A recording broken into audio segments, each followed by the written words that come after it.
यदि आप जीरो से ज्योतिष सीखना चाहते हैं तो हमारे चैनल के जीरो टू ज्योतिष प्लेलिस्ट के सारे वीडियोस को आप लाइन से देख सकते हैं, जिसका लिंक इस वीडियो की डिस्क्रिप्शन में भी है। राम राम, मेरा नाम है आदित्य और ग्रह लक्षण ज्योतिष में आपका स्वागत है।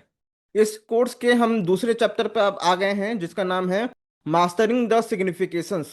इसमें 3 से लेकर 4 तक लेक्चर्स होंगे और ये इस चैप्टर का पहला लेक्चर है। का टॉपिक है trick to understand house significations.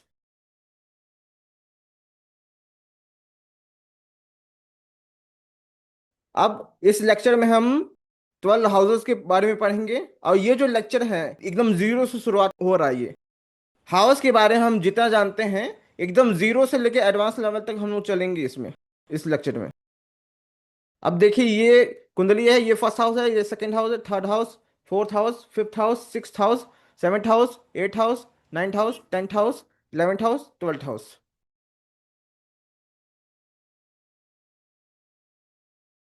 देखिए यहाँ पर बहुत सारे स्टूडेंट्स नए हैं जिन्हें हाउस सिग्निफिकेशन याद करने में प्रॉब्लम हो रहा है।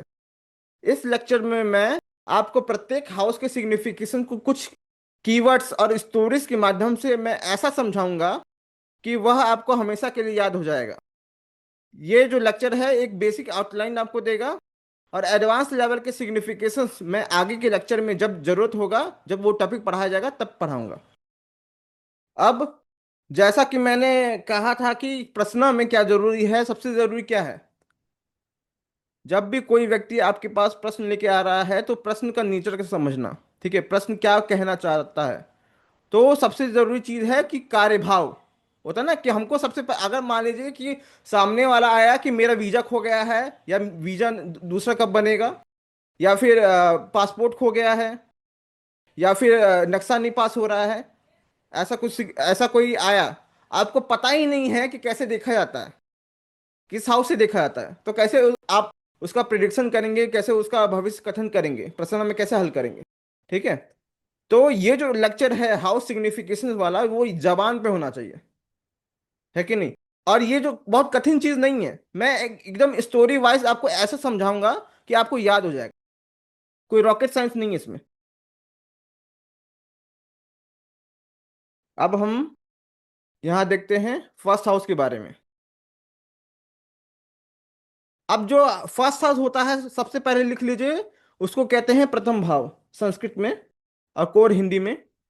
और फर्स्ट हाउस के 3 कीवर्ड्स आप याद रखिए। फर्स्ट हाउस को कहते हैं लग्न भाव, house of ascendant, ascendant house. इस कीवर्ड को याद रखिए, लग्न। और तनु भाव, हाउस ऑफ बॉडी। तन का मतलब क्या होता है? तन मन धन, शरीर ना, ठीक है, बॉडी। और जन्म भाव, हाउस ऑफ बर्थ। अब ये जो लग्न है, ये जो लग्न लग्न क्या दिखाता है? ठीक है, नाम है प्रथम भाव, प्रथम भाव को लग्न कहते हैं। लग्न क्या दिखाता है? बिगिनिंग को। तो इसे बिगिनिंग या फिर आद्य भाव भी कहते हैं। एक सिग्निफिकेशन लिख दीजिए, फर्स्ट हाउस सिग्निफाइज बिगिनिंग, किसी भी चीज का आरंभ फर्स्ट हाउस दिखाता है।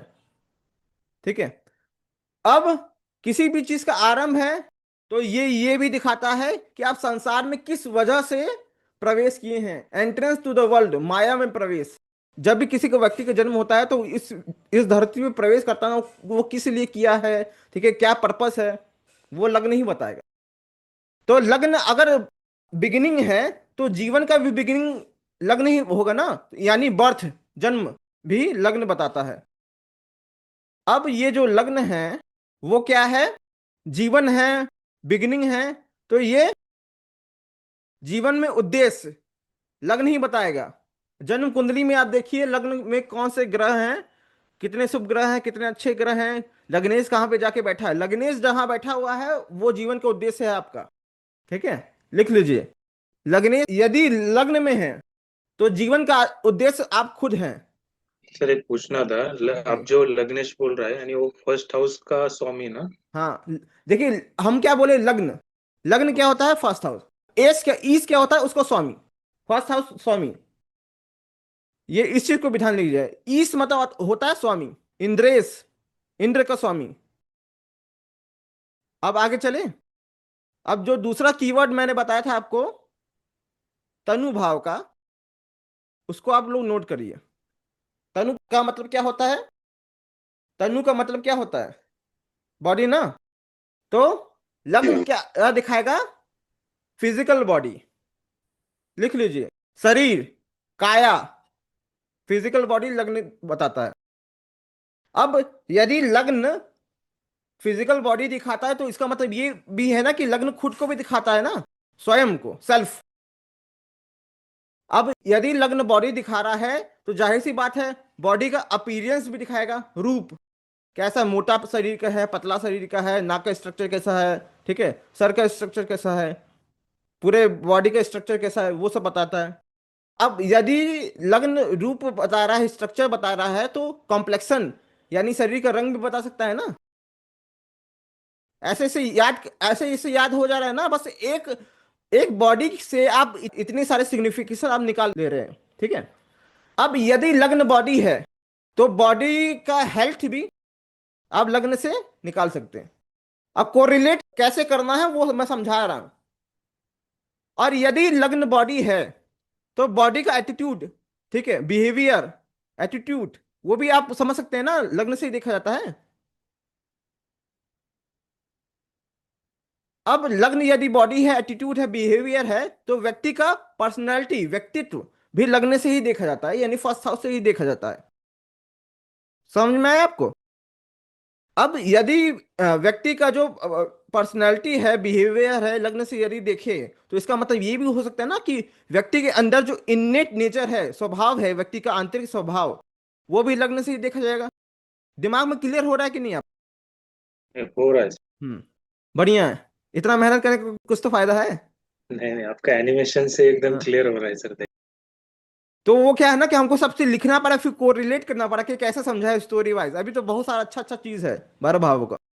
अब यहां पर लगने से यदि शरीर देखा जा रहा है तो बॉडी का स्ट्रेंथ और वीकनेस, बलाबल, ये भी देखा जाता है, ठीक है। बलाबल भी देख सकते हैं ना, यदि बॉडी देख रहे हैं तो उसका स्ट्रेंथ और वीकनेस बॉडी का वो भी देख सकते हैं ना। अब लग्न से बॉडी देखा जा रहा है, पर्सनालिटी देखा जाता है, बिहेवियर, एटीट्यूड देखा जा सकता है, तो व्यक्ति का डिग्निटी, गरिमा, ये भी देखा जा सकता है ना, कितना डिग्निटी है उसमें। नोट कर लिया आपने? बस एक बॉडी के सिग्निफिकेशन से आपने इतना सारा सिग्निफिकेशन निकाल लिया, कोरिलेट कर लिया। अब अगला है जन्म। लिख लीजिए, लग्न क्या होता है? जन्म। अब बताइए, जन्म है तो सबसे पहले आप लोगों से पूछना चाहता हूं, क्या कोई अ, इससे जुड़ा हुआ सिग्निफिकेशन बता सकता है अपना से दिमाग लगा के? अरे कुछ तो बोलिए, सोमनाथ जी, अभय जी, नेहा जी, कुछ तो बोलिए। Purpose of life. वो तो बता चुका हूं मैं, वो तो पहले ही बता चुका हूं मैं। अब यदि कोई बालक जन्म लेता है तो वो क्या, सबसे पहले क्या होता है? शिशु होता है ना, इन्फेंसी, शैशव काल। जो शैशव काल होता है वो फर्स्ट हाउस से ही देखा जाता है। मतलब दूध पीता बच्चा का उम्र, मतलब 0 से लेके 2 साल की उम्र तक का, या 6 महीने की उम्र का, एकदम जन्मत हुआ बच्चा वाला उम्र जो होता है वो फर्स्ट हाउस से ही देखा जाता है। यदि फर्स्ट हाउस से जन्म देख रहे हैं तो फर्स्ट हाउस से जन्म का स्थान, बर्थ प्लेस, कहाँ पैदा हुए थे, जहां पैदा हुए थे वहां नाली था, या गढ़ा था, या फिर नदी बह रहा था, या पर्वत था, या मार्केट प्लेस के आसपास जन्म लिए हैं, ये सब भी आप बता सकते हैं। प्रश्न में तो बहुत काम आता है, बर्थ टाइम रेक्टिफिकेशन में तो और भी बहुत ज्यादा काम आता है। अब जन्म स्थान देख रहे हैं, जन्म का प्लेस देख रहे हैं, तो ये भी बता सकता है कि कौन सी चीजें बर्थ प्लेस के निकट थी, नदी, पहाड़, ठीक है, कौन सा दुकान था, कौन सा व्यक्ति था जन्म स्थान के समय। अब एक और चीज है, थोड़ा कंट्रोवर्शियल है, यदि हम जन्म देख रहे हैं, जो जन्म है, जीवन है, वो कितने समय तक रहेगा, मतलब व्यक्ति की आयु भी लग्न से हम लोग देख सकते हैं। अब यहाँ पे कंट्रोवर्सी ये उठता है कि कुछ लोग बोलते हैं कि जो लॉन्जिविटी है, आयु है वो 8 हाउस से देखा जाता है। लेकिन आप ये बताइए, यदि हमको पता चल जाए शरीर कैसा है, बलाबल शरीर के स्ट्रेंथ कैसा है, हेल्थ कैसा है, तो ये हम प्रेडिक्ट कर पाएंगे कि नहीं कि व्यक्ति कितने उम्र तक जिएगा या फिर कितने समय तक जी सकता है कि नहीं। अगर हमको पता चला कि इस व्यक्ति का शरीर बहुत कमजोर है, बहुत ज्यादा बीमार रहता है, तो इसका मतलब ये है कि ज्यादा उम्र लंबा नहीं होगा इसका। इसका मतलब यही है ना। तो फर्स्ट हाउस से लॉन्जेविटी भी देखा जाता है। और कोई व्यक्ति ऐसा बोले, उत्तर कलामृत के चैप्टर 5 श्लोकन नंबर 1 से 1.5 तक जो श्लोक है उसमें मेंशन किया गया है कि फर्स्ट हाउस से लॉन्जिविटी दिखा जाता है। उत्तर कलामृत जो है, महाकवि कालिदास के बारे में सुना होगा आपने, उन्होंने लिखा है। ठीक है, जिनका जीभ कट गया था और काली माता आशीर्वाद दी थी, ये कहानी तो याद होगा ना आप लोग को। अब थोड़ा आगे चलते हैं। अब जो सेकेंड हाउस है, चलिए उसको देखते हैं। ये देखिए, अब सेकेंड हाउस में मूव करते हैं। सेकेंड हाउस को बोला जाता है द्वितीय भाव, दूसरा घर। अब ये जो द्वितीय भाव है, इसके दो कीवर्ड्स आप याद रखिए। संचय भाव, संचय का क्या मतलब होता है? अक्यूमुलेशन, इकट्ठा होना। वो कोई भी चीज जो इकट्ठा है, एक साथ है, वो द्वितीय भाव दिखाता है। इतना बस आप याद रखिए। और जो दूसरा है वो है मुख भाव। मुख का क्या मतलब है? मुख मतलब फेस या फिर माउथ, खाना खाना। अब चलते हैं। अब पहला सिग्निफिकेशन क्या होगा?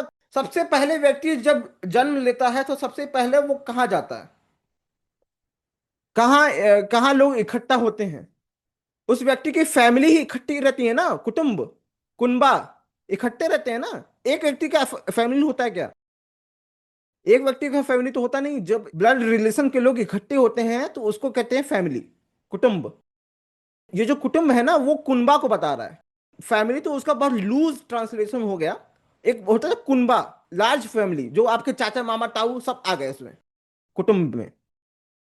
अब क्या है कि इसमें जो वेल्थ होता है ना, वो भी सेकेंड हाउस ही बताता है। क्योंकि वेल्थ 1 रुपया आपके पास है तो क्या फायदा, जब तक इकट्ठा ना हो। संचित धन लिख लीजिए, संचित धन, वो धन जो आपके पास इकट्ठा रूप में हो।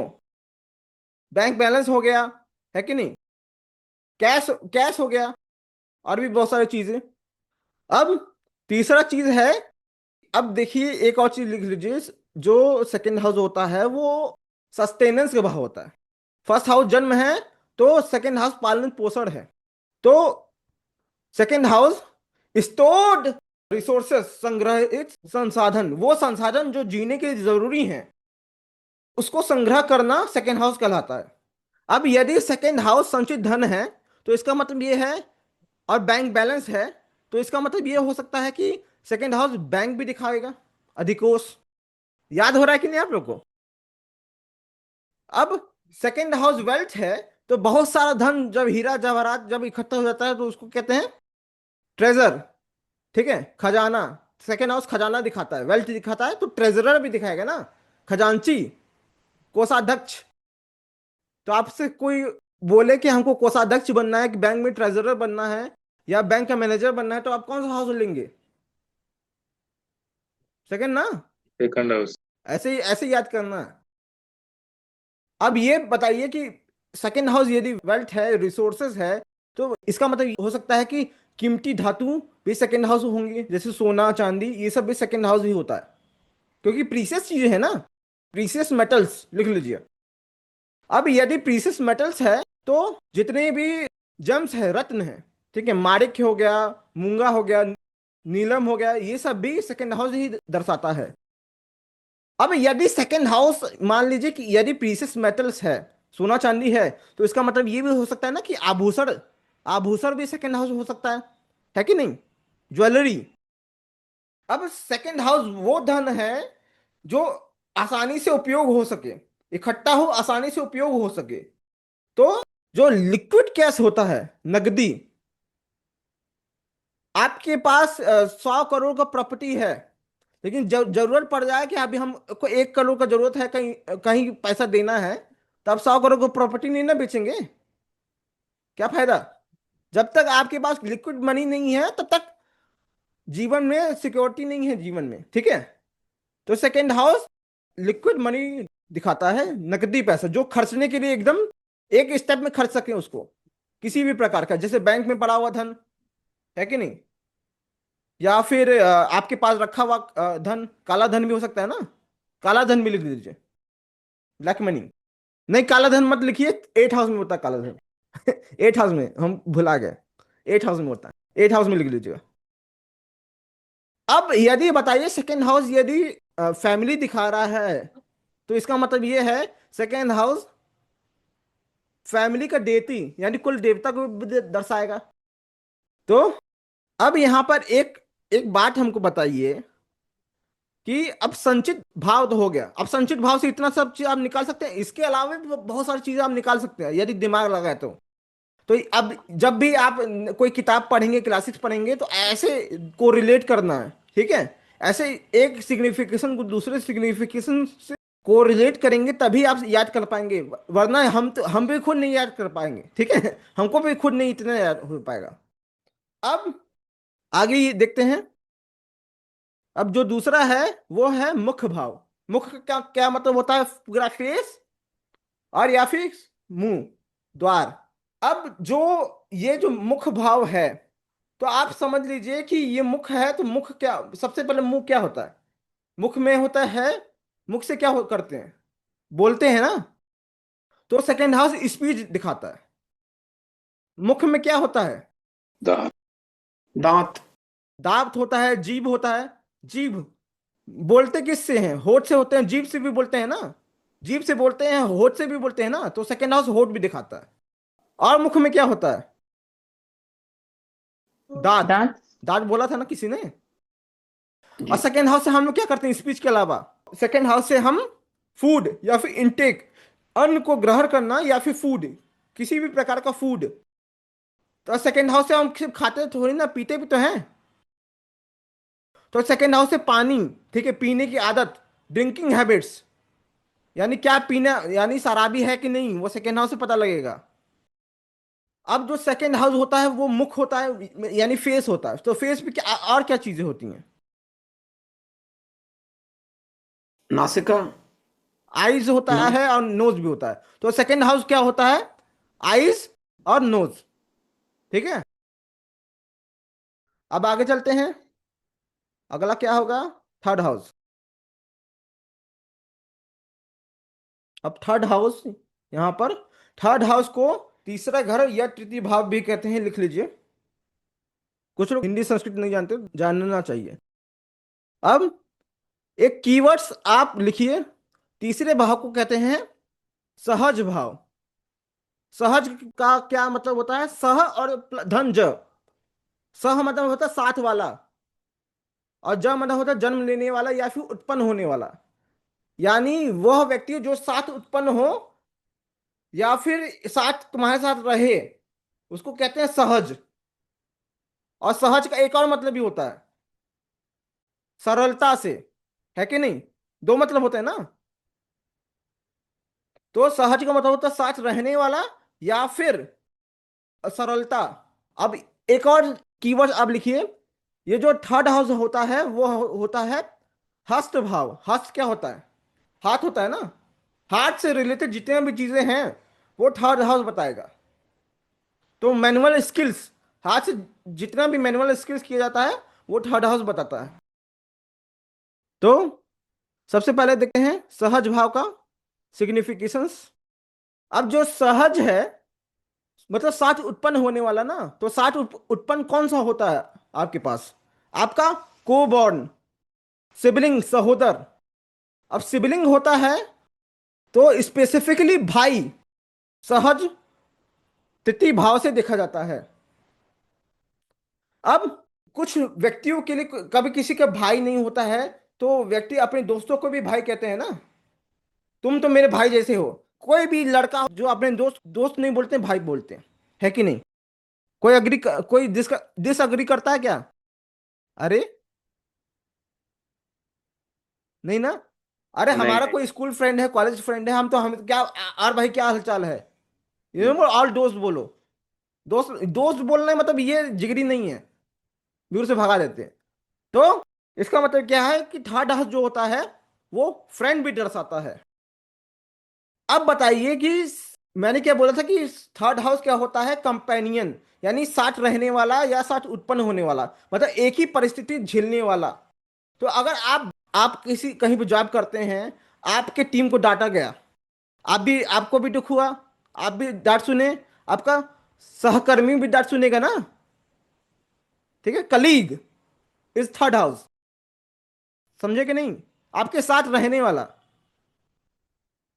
अब आप जहां रहते हैं वहां पर जो मकान है आपका, ठीक है, वहां पर तो कोई और भी रहता होगा ना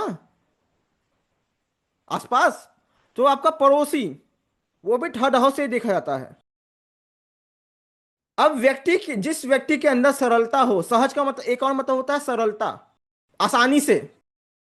अब इसका मतलब यह है कि जिस व्यक्ति के अंदर सरलता होगा, इस व्यक्ति के अंदर पेशेंस भी तो होगा, धैर्य भी तो होगा। तो थर्ड हाउस धैर्य को भी दर्शाता है। अब दूसरा देखते हैं। अब देखिए थर्ड हाउस को कहते हैं मैनुअल स्किल्स, मतलब हाथ से जुड़ा हुआ काम, हस्त भाव। अब यहां पर हाथ से हम लोग क्या करते हैं, सबसे पहले तो लिखना, राइटिंग, राइटिंग। लिखने का। अब हाथ से यदि हम लोग लिख सकते हैं तो ड्राइंग और पेंटिंग भी तो कर सकते हैं ना। तो चित्रकारी, ड्राइंग, पेंटिंग, ये सब चीजें थर्ड हाउस से देखा जाता है। ये सब हाथ से ही नहीं करते हैं, कोई पैर से करता है क्या। अब अब यदि थर्ड हाउस राइटिंग है तो थर्ड हाउस लेटर भी होगा, है कि नहीं, पत्र। अब यदि थर्ड हाउस जो है वो लेटर है, पत्र है, तो थर्ड हाउस डॉक्यूमेंट यानी दस्तावेज भी हो सकता है ना, है कि नहीं। क्लियर है कि नहीं आप लोगों को। अगर एक लेटर हो सकता है तो पूरा दस्तावेज भी तो हो सकता है, डॉक्यूमेंट, हर प्रकार का डॉक्यूमेंट थर्ड हाउस दर्शाता है। जैसे कि आर्किटेक्ट का वाला डॉक्यूमेंट, ठीक है, डॉक्यूमेंट पास नहीं हो रहा है मेरा, डॉक्यूमेंट पेपर फंसा हुआ है, हर तरह का पेपर थर्ड हाउस दिखाता है। अब अब थर्ड हाउस लेटर है, डॉक्यूमेंटेशन है, तो उसको किसी को देंगे, किसी को लेंगे, पत्र व्यवहार होगा ना। तो थर्ड हाउस कम्युनिकेशन यानी संचार, लेटर है तो आप किसी को देंगे, किसी से लेंगे, पढ़ेंगे, किसी को लिखेंगे, मैसेजिंग, ठीक है, ये सब भी थर्ड हाउस ही दिखाता है। कम्युनिकेशन, हर प्रकार का कम्युनिकेशन थर्ड हाउस दिखाता है। अब हर प्रकार का कम्युनिकेशन है तो ट्रांसपोर्टेशन भी, आप कहीं से कहीं पे किसी को मिलने के लिए भी जाएंगे ना, वो भी कम्युनिकेशन है ना। तो उसके लिए क्या यूज करते हैं आप, गाड़ी घोड़ा यूज करेंगे ना, वाहन इत्यादि। तो हर प्रकार का ट्रांसपोर्टेशन, ठीक है, परिवहन, यातायात थर्ड हाउस दिखाएगा। क्योंकि थर्ड हाउस भी कनेक्टिविटी है ना, कम्युनिकेशन है ना, सड़कें भी तो एक कनेक्टिविटी है ना, ठीक है। अब थर्ड हाउस यदि परिवहन दर्शा रहा है, ट्रांसपोर्ट दर्शा रहा है, तो थर्ड हाउस ट्रेवल यानी यात्रा को भी दर्शाएगा ना। अब मैं आपको बता दूं कि जो थर्ड हाउस है मेनली शॉर्ट, जो लघु यात्राएं होती हैं उनको दर्शाता है, कि बाजार से गए, ठीक है, या 2 किलोमीटर दूर गए, ठीक है, ये सब चीजें थर्ड हाउस दिखाता है। जो डेली रूटीन वाला ट्रेवलिंग है, ठीक है, ऑफिस के लिए जाते हैं, वो सब थर्ड हाउस दिखाता है। ऐसा ट्रेवलिंग आप जो आपके लिए बहुत रेयर नहीं है, वो थर्ड हाउस दिखाता है, आम ट्रेवलिंग। यदि आप कम्युनिकेशन करते हैं, किसी को कुछ बताएं, कुछ कम्युनिकेट किए, तो वो आपकी बात सुनेगा ना, वो आपकी बात सुनेगा, समझेगा। तो सुनने के लिए क्या चाहिए आपको, ईयर, कान, भी थर्ड हाउस होता है, वो भी कम्युनिकेशन का एक माध्यम है ना। बिना ईयर के जी। आप कम्युनिकेट कैसे कर पाएंगे, इस चीज को रिलेट करिए आप। अब थर्ड हाउस कम्युनिकेशन है, ट्रांसपोर्टेशन है, ट्रैवलिंग है, तो ये सब एक नेटवर्किंग है ना। तो हर प्रकार का नेटवर्किंग थर्ड हाउस दिखाता है। अब आज के जमाने में नेटवर्किंग कैसे हो रहा है, कम्युनिकेशन कैसे हो रहा है, ऑनलाइन माध्यम से। तो हर प्रकार का ऑनलाइन एक्टिविटी थर्ड हाउस दिखाता है, मैसेज करना, व्हाट्सएप करना, सोशल मीडिया, वो भी कम्युनिकेशन का साधन है ना। तो वो भी थर्ड हाउस दिखाता है। अब देखिए हम लोग हाथ से शुरू किए हैं और ऑनलाइन एक्टिविटी, मैसेजिंग तक पहुंच गए, व्हाट्सएप तक पहुंच गए।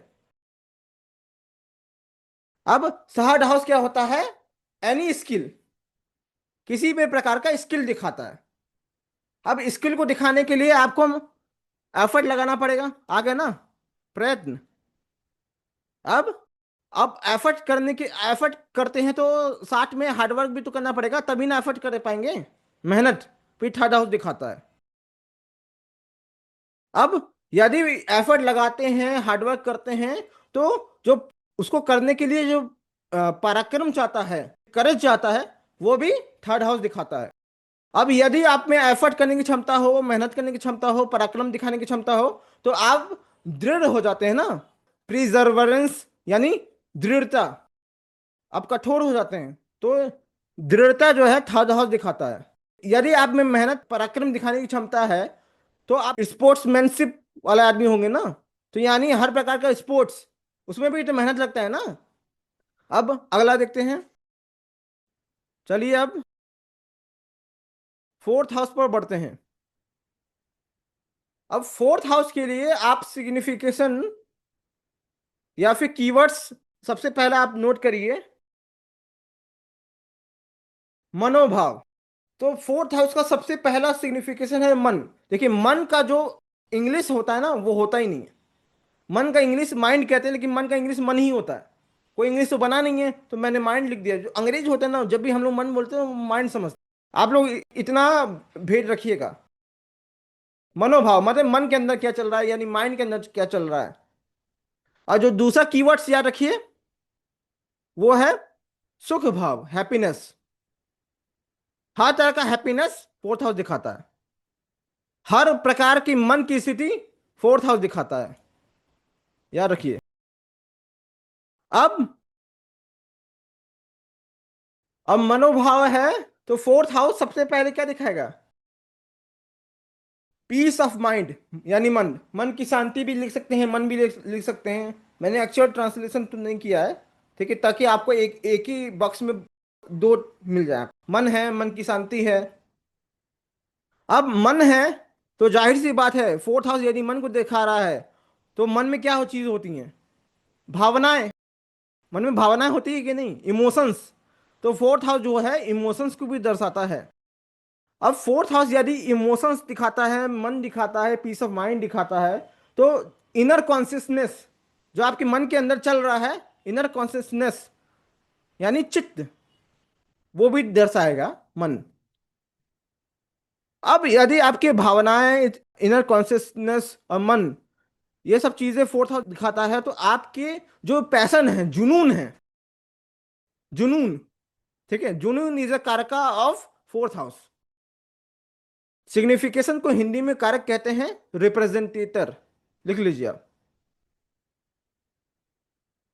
एकदम जीरो तो ज्योतिष पढ़ रहे हैं।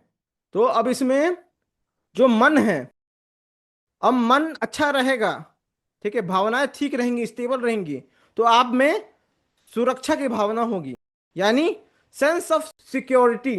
मन मन क्या होता है? मातृभाव होता है ना, माता के आंचल में व्यक्ति सबसे ज्यादा सिक्योर रहता है। मन जिसका स्टेबल रहेगा वही सिक्योर है, जिसका मन स्टेबल नहीं है वो सिक्योर नहीं है। मन से ही इनसिक्योरिटी आती है, यानी फोर्थ हाउस इनसिक्योरिटी भी दिखाता है यदि खराब हो तो। अब मन क्या होता है? मन क्या होता है कि अब देखिए, हम लोग जो बोलते हैं दिल, दिल, वो एक दिल जो है, हम दिल से सोचो, दिल सोचता है क्या? दिल सोचता है। नहीं। अब व्यक्ति बोला कि दिल से सोचो, मतलब मन का वो हिस्सा जो अपने लिए सोचता है और जो बहुत कोमल है, जो सबका भला चाहता है, वो उसको कहते हैं दिल। तो ऐसी चीजें जो दिल के करीब हो, वो मन दिखाता है। जो आप आपके हार्ट के करीब हो, तो मन का एक और सिग्निफिकेशन है, हार्ट का ऊपरी हिस्सा, वो भी मन दिखाता है। अब व्यक्ति की, एक बालक की सबसे करीब कौन होता है? एक बालक के दिल में सबसे करीब कौन होता है, बताइए? मदर। माँ। माता, मदर, ठीक है।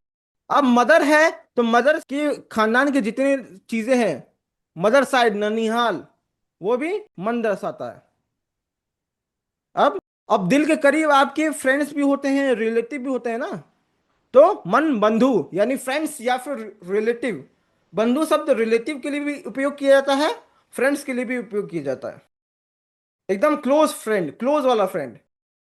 अब जो फोर्थ हाउस है, जो आपकी मदर है, वो आपका पालन पोषण करती है, वो आपको दूध पिलाती है ना।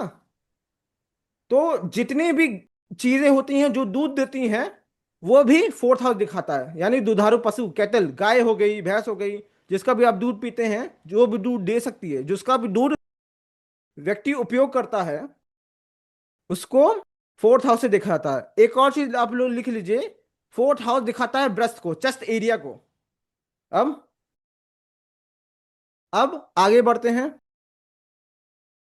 सुख भाव। अब ये जो सुख भाव है, सुख का मतलब क्या होता है? हैप्पीनेस। अब हैप्पीनेस क्यों होता है व्यक्ति को? जब व्यक्ति को सुविधा मिले, कन्वीनियंस मिले, तो व्यक्ति हैप्पी होता है।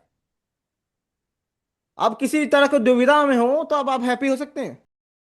तो फोर्थ हाउस दिखाता है कन्वीनियंस, सुविधा, सुख। अब जो एक गरीब व्यक्ति है, जिसके पास सर छिपाने का जगह नहीं है, उसके लिए कौन सा चीज सबसे ज्यादा सुखकारक होगा? घर। घर, होम। ठीक है। अब जो फोर्थ हाउस, यदि घर है, घर किस पे बनता है? जमीन जमीन पे पे। बनता है ना। तो जमीन जायदाद, प्रॉपर्टी, फोर्थ हाउस दिखाता है। अब जमीन जायदाद है, ठीक है, तो जिस पे हम लोग अन्न उगाते हैं, वो भी एक प्रकार का जमीन ही है ना। तो खेत, फार्म, वो भी प्रॉपर्टी है ना एक तरह का। तो खेत भी जो होता है, वो फोर्थ हाउस दिखाता है। अब मैं आपको बता दे रहा हूं कि मैं इस कोर्स में एक ऐसा लेक्चर, एक छोटा सा पार्ट आपको टॉपिक पढ़ाऊंगा कि यदि कोई किसान आया कि इस साल फसल अच्छी होगी कि नहीं, क्वांटिटी अच्छा होगा कि नहीं, फसल में रोग लगेगा कि नहीं, ये सब भी मैं आपको पढ़ाऊंगा। ये किसी ने पूछा नहीं है। अब फोर्थ हाउस यदि सुविधा है, तो सुविधा हमको पाएंगे तो हमको क्या मिलता है?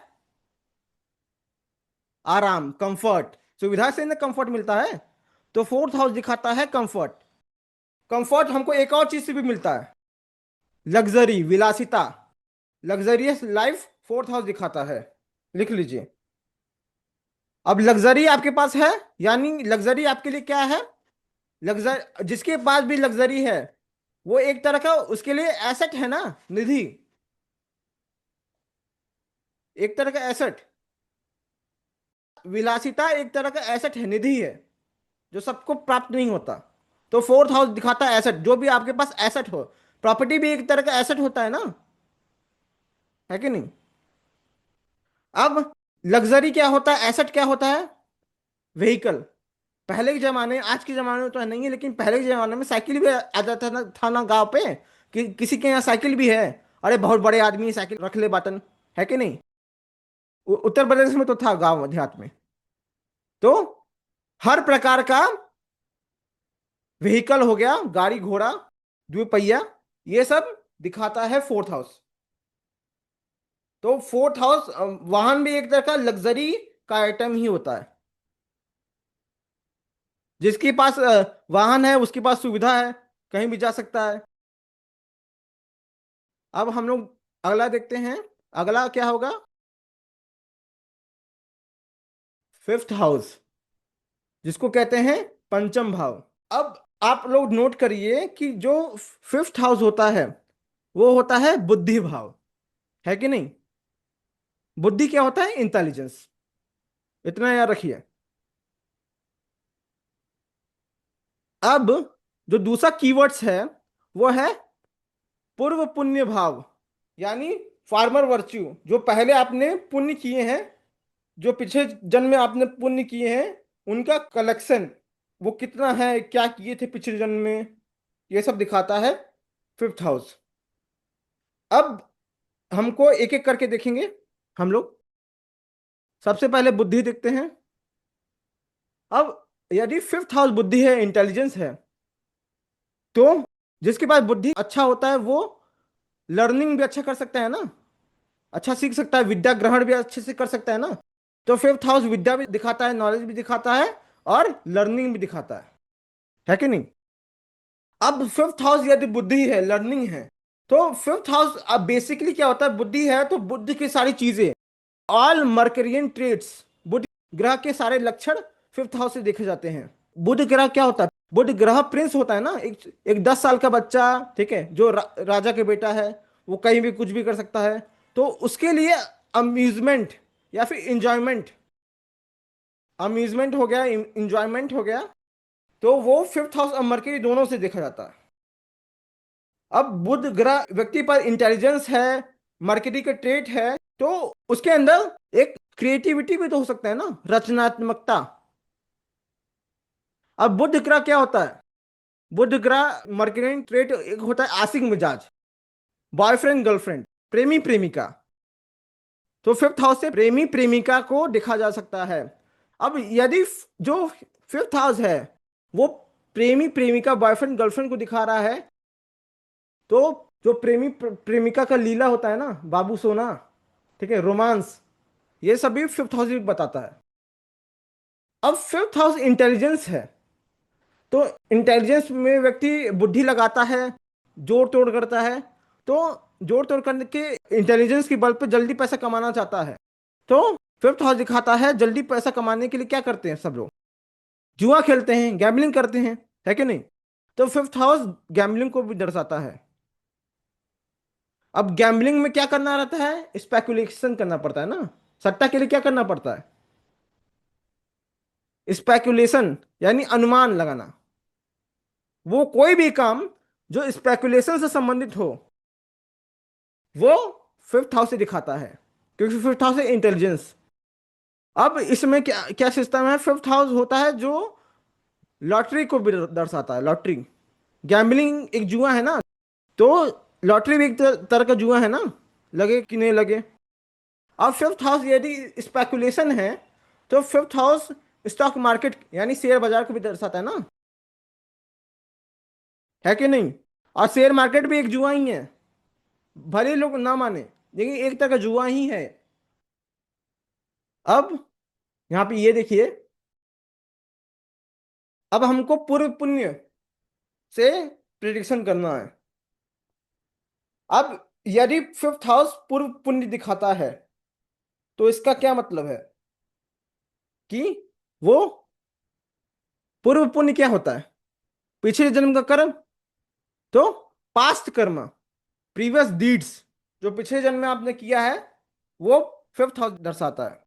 और व्यक्ति, मैं आपको बता दूं कि जो फिलॉसफी है, ठीक है, जो धार्मिक मान्यता है कि पिछले जन्म के पूर्व कर्म के आधार पर ही तुम्हें इस जन्म में संतान मिलता है। अगर तुमको पता लगाना है कि तुम पिछले जन्म में कैसे कर्म किए थे, अपनी संतान को देख लो। तो फिफ्थ हाउस संतान को भी दर्शाता है। सर यहाँ पे सर मैं थोड़ा सा डिसएग्री करता हूँ। हम्म। अगर ऐसा होता तो जैसे श्री कृष्ण की जो संतानें थी वो तो सारी निकम्मी थी। तो वही है ना कि अब एक नॉर्मल वो आदमी क्या का आप किसी कृष्ण लगा रहे हैं, ठीक है, श्री श्री कृष्ण को साफ साफ मिला था। आपको याद नहीं है? जो भी चीजें होती है वो श्राप के कारण होती हैं। श्री कृष्ण को श्राप मिला था कि तुम्हारे संतान ने, तुम्हारा गांधारी ने श्राप दिया था श्री गंधारी कृष्ण। ने दिया था, फिर हाँ। 36 साल बाद आप खत्म वो हो जाओगे और आपकी संतानों नहीं, का भी हो और वो जाए बोले थे सर्वनाश। कि मैं आपका श्राप स्वीकार करता हूं। हाँ जी, हाँ मुझे जी। किसी का श्राप नहीं लगता, लेकिन मैं आपका श्राप स्वीकार करता हूं। अब यहाँ पे मैं क्या करता हूं, आप अपना बात क्या अपने भगवान से लेके क्यों जोड़ने लगते हैं?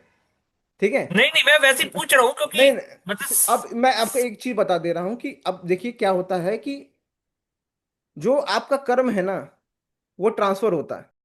देखिए, कर्म हमेशा ट्रांसफर होता है एक पीढ़ी से दूसरे पीढ़ी तक। आप अगर अच्छा काम किए, यदि आप कोई बड़ा हवेली कोठी बनाए, बड़ा इंफ्रास्ट्रक्चर खड़ा कर दिए, तो वो किसको जाएगा? आपके बेटे को ना। क्या है? कर्म। कर्म किसको ट्रांसफर होता है? बच्चे को ही ट्रांसफर होता है कि नहीं? यदि आपका कभी कभी यहाँ पे क्या है सिस्टम कि आजकल बहुत सारे क्या कहते हैं, कहाँ नितिन जी कहाँ है? नितिन जी, यहाँ पर हाँ नितिन जी, आपने एक वो एपिलेप्सी और ये सब होता है ना कि आजकल बहुत सी बीमारियां हो गई ना, मानसिक बीमारियां। अब बहुत सारे आप देखेंगे, बहुत सारे ऑटिज्म का शिकार होते हैं, वो सब एक पूर्व जन्म का पाप कृत्य ही है। जी हाँ। जो अगर आपके पास ऐसा बच्चा हो गया तो माता पिता के जीवन भर का दिक्कत है, मानते हैं कि नहीं? जी हाँ, सुमन वो तो जी मैंने बहुत बताइए, से सुमन जी डिवोर्स भी होते बताएंगे। देखे तो अब इसमें क्या सिस्टम है कि ये सब चीजें होती पूर्व जन्म के। अगर आपका लड़का आपके उम्मीदों पे खरा नहीं उतर रहा है, आपका नकारा हो गया, वो भी पूर्व जन्म का ही कृत्य है। ठीक है। अगर आपका बच्चा अच्छा, बच्चे से आप खुश हैं, तो पूर्व जन्म में अच्छा काम किए थे। अब यदि फिफ्थ हाउस चिल्ड्रन दिखाता है, तो फिफ्थ हाउस गर्भपात यानी अबॉर्शन भी दिखाएगा ना। कोई लॉजिकल है कि नहीं? अब मैं आपको बता दूं कि गर्भपात कराना बहुत बड़ा जघन्य अपराध है। तो अब अबॉर्शन है, अबॉर्शन हुआ है, आपको पाप मिल रहा है, तो आप पाप को क्या कहते हैं, नलीफाई करने के लिए या फिर पाप का पश्चाताप करने के लिए आपको क्या करेंगे? भगवान की पूजा, देवता की पूजा, वर्शिप ऑफ डेटी। ठीक है। अब बताइए, देवता की पूजा आप लोग कैसे करते हैं, किस विधि से करते हैं? या तो आप लोग मंत्र रिसाइटेशन करेंगे, या तो आप लोग स्पिरिचुअल अनुष्ठान करेंगे, धार्मिक अनुष्ठान करेंगे। तो मंत्र जाप और धार्मिक अनुष्ठान दोनों फिफ्थ हाउस से देखा जाता है। लिख लीजिए। अब आगे हम लोग सिक्स्थ हाउस की तरफ बढ़ते हैं, जिसको कहते हैं सप्तम भाव। अब देखिए, ये जो सिक्स्थ हाउस है, एक कीवर्ड लिख लीजिए, अरि भाव, हाउस ऑफ फो। अब अरि का मतलब क्या होता है बताइए? अरि का मतलब होता है शत्रु। अब दूसरा है सेवा भाव, हाउस ऑफ सर्विस। अब यहां पे ये देखिए आप, अब व्यक्ति यदि अरि भाव, अरि का मतलब होता है एनिमी, शत्रु। अब शत्रु होगा तो शत्रु क्या करेगा आपसे? फाइट करेगा, झगड़ा करेगा, कंफ्लिक्ट करेगा, लड़ाई झगड़ा। तो लड़ाई झगड़ा भी सिक्स हाउस दिखाता है, शत्रु भी सिक्स हाउस दिखाता है। अब अब लड़ाई झगड़ा होगा तो कभी कभी तीर तलवार भी तो चल जाता है ना, यानी वेपन्स, हथियार भी सिक्स हाउस दर्शाता है। अब लड़ाई होगा तो कभी कभी चोट चपेट लगेगा, तो वंस, घाव, ये भी दिखाता है सिक्स हाउस। अब देखिए, दुश्मन जो है वो सिर्फ फिजिकल फॉर्म में नहीं होता। जो भी चीजें हैं जो आपकी दुश्मन है, वो सिक्स हाउस दिखाता है। तो जो आपके शरीर पे जो रोग होता है ना, वो भी तो आपका दुश्मन है ना। तो डिजीज, डिजीज भी तो एक तरह का दुश्मन है कि नहीं बताइए? अज्ञात दुश्मन, जो कब आता है, आपको अपने चपेट में रहता है, फिर आपको लेके चला जाता है कि नहीं? तो अब एक्सीडेंट होना, इंजरी होना, ये भी आपका दुश्मन नहीं है। ठीक है, आपके शरीर का दुश्मन है। रोग आपके शरीर के दुश्मन है। शत्रु आपका दुश्मन है, आपका एनिमी आपका दुश्मन है, रोग आपके शरीर के दुश्मन है। एक्सीडेंट होना, चोट चपेट लगना आपके शरीर के दुश्मन है। अब बताइए, आपका दुश्मन आपका शत्रु है, आपके शरीर का दुश्मन रोग है, एक्सीडेंट है, चोट चपेट है, तो आपके पैसे का दुश्मन क्या होगा? डेट, ऋण। चोरी भी। ऋण होगा। अब बताइए, ऋण हो गया या शत्रु हो गया, रोग हो गया, आपके जीवन में क्या लगाता है? आपके जीवन में ऑब्स्टेकल्स लगाता है, वीकनेस डालता है, आपको वीक करता है ना। तो सिक्स हाउस ऑब्स्टेकल हो गया, वीकनेस हो गया, बाधा या फिर दुर्बलता। अब यदि कोई व्यक्ति आपके साथ फ्रॉड करता है, आपके साथ चोरी करता है, तो वो भी आपका शत्रु होता है ना, चोर आपके लिए शत्रु है ना। तो सिक्स हाउस फ्रॉड या फिर रॉबरी भी दर्शाता है, चीटर, धोखाधड़ी, डकैती, चोर, ये सब सिक्स हाउस दर्शाता है। लिख लीजिए अब। ये जातक शास्त्र में दर्शाता है, ठीक है, जातक शास्त्र में जब हम लोग जन्म कुंडली का एनालिसिस करते हैं तो ज्यादा होता है ये। अब आगे, अब दूसरा देखते हैं, जो कि है सेवा भाव, हाउस ऑफ सर्विस। अब सर्विस का दूसरा नाम क्या है? अगर सिक्स हाउस सेवा है, सर्विस है, तो सर्विस को एक और शब्द में क्या कहेंगे? जॉब, नौकरी, है कि नहीं? अब सिक्स हाउस जॉब दिखाता है, नौकरी दिखाता है, तो नौकर को भी दर्शाएगा ना। अगर नौकरी दिखा रहा है तो नौकर को भी दर्शाएगा, सर्वेंट को भी दर्शाएगा। अगर सब सर्वेंट को दर्शा रहा है, आपके जो नीचे है, वो जरूरी नहीं वो नौकर हो, उसको नौकर कहें, वो तो ऐसे नौकर ही कहेंगे उसको। लेकिन सब ऑर्डिनेट, दूसरे भाषा में उसको सब ऑर्डिनेट भी कर सकते हैं, जो आपके अधीन हो, आपके से नीचे काम करने वाला व्यक्ति। अब अगर सेवा है, ठीक है, नौकरी है, नौकर है, नौकर क्या करता है? हार्डवर्क करता है, मेहनत करता है, श्रम करता है, श्रम, श्रम भाव, ऐसा श्रम जो आपका टायरिंग हो, पसीना छुटाने वाला हार्डवर्क, एकदम मजदूरी वाला, है कि नहीं? तो यदि सिक्स हाउस श्रम दिखाता है, थका देने वाला मेहनत दिखाता है, तो जाहिर सी बात है कि मजदूर को भी दर्शाएगा। मजदूरी, मजदूर, वो भी तो श्रम है ना। यदि मजदूर को दर्शाएगा, श्रम को दर्शा रहा है, तो कोई मजदूर से मजदूरी कराएंगे तो उसको पारिश्रमिक भी तो देना पड़ेगा ना। तो पेमेंट हो गया, सैलरी हो गया, तो सैलरी भी सिक्स हाउस से ही देखा जाता है। अब यदि जो सिक्स हाउस है वो श्रम है, वो यदि श्रम है, तो जो बॉडी का श्रम क्या होता है? बॉडी का श्रम क्या होता है? जो आपका बॉडी है उसका श्रम क्या होगा? Exercise, exercise. व्यायाम, है कि नहीं? अब यदि यदि आप एक्सरसाइज करेंगे, बॉडी एक्सरसाइज करेगा, तो बॉडी का क्या होगा? थकान होगा, फिजिकल और फटीक होगा, शारीरिक थकान,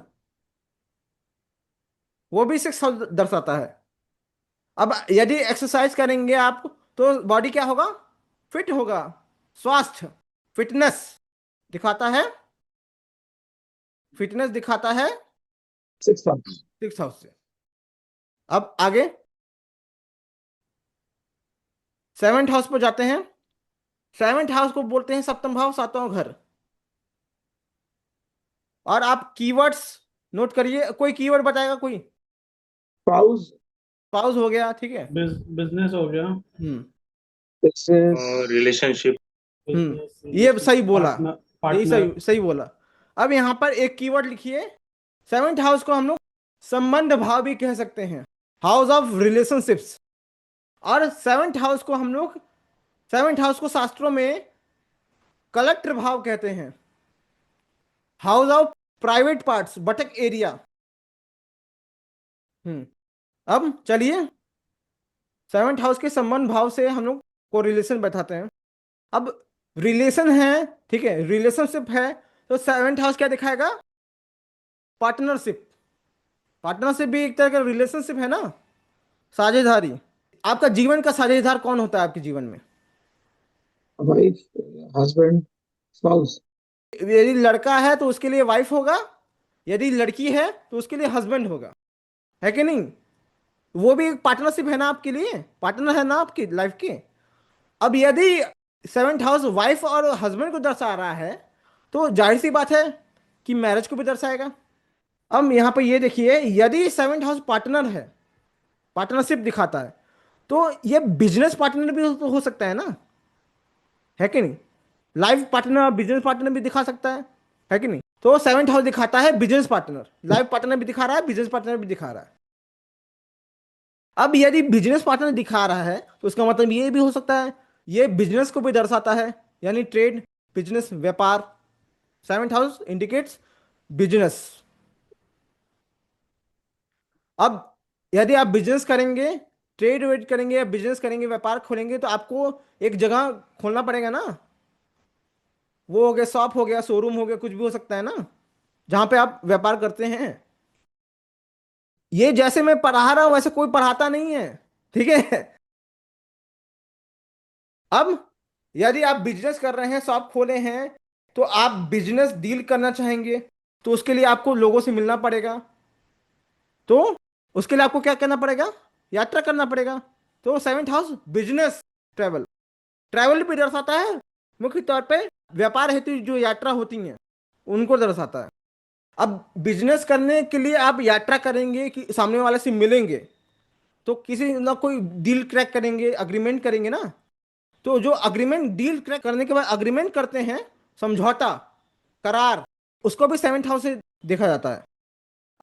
अब यदि सामने वाला समझौता कर रहे हैं, सामने वाला, एक तो हो सकता है आप मान गया, आप सामने वाला मान गया, या भी हो सकता है सामने वाला आपका प्रतिद्वंदी भी बन सकता है कि नहीं? तो जो सेवेंथ हाउस होता है वो आपका विपक्ष, ठीक है, अपोजिशन या फिर अपोनेंट दर्शाता है, प्रतिद्वंदी।